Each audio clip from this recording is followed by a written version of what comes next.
Natatandaan niyo pa ba ang hidwaan noon nila Sarah Geronimo, Mateo Godicelli at Mommy Divine? Malala ang issue na yon. May kinalaman din sa pera. Napakalaking issue nito pero sa kabila ng lahat ng sakit na dinulot ng magkabilang kampo, wala ni isang interview si Sarah na nagsalita siya ng hindi maganda tungkol sa kanyang mga magulang. Kinimkim niya ang sakit kahit itinakwil siya.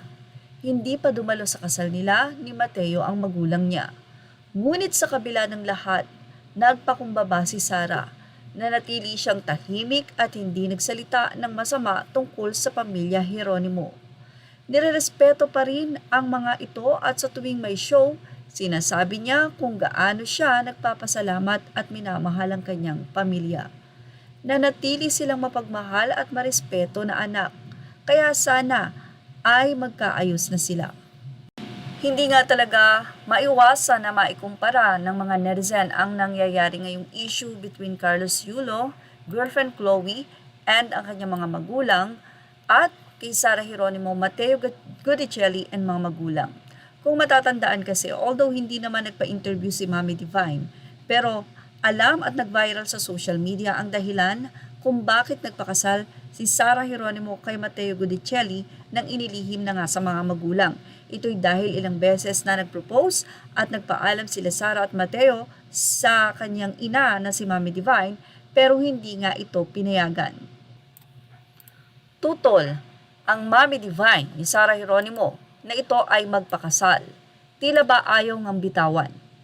Anyway, to make the long story short, ano nga ba ang pagkakahawig ng love story ni Sarah Geronimo Mateo kay la Mommy Divine, kay Carlos Yulo, Chloe at Mommy Angge?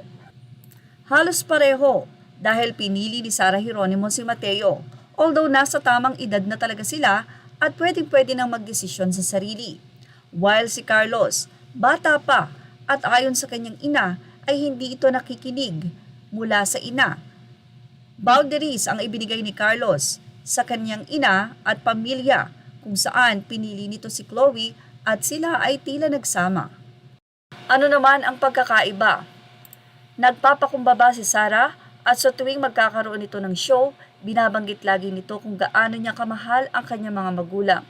At until now, ay nire-reach out pa rin ng mag-asawa nila Mateo at Sarah, sila Mommy Divine.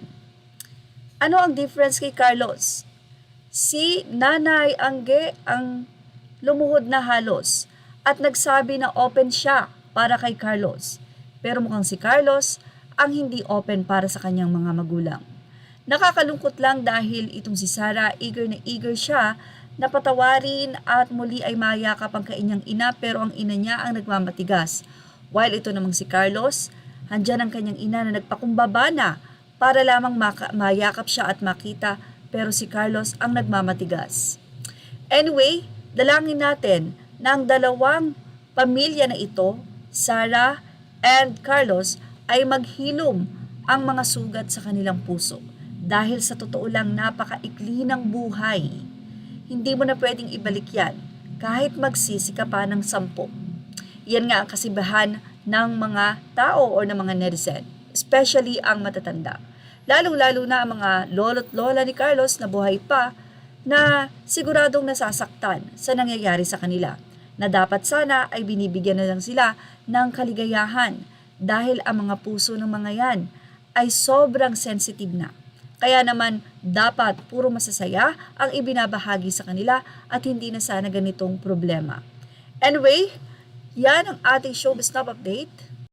Images are all credit to the rightful owners. Thank you for watching Showbiz Now.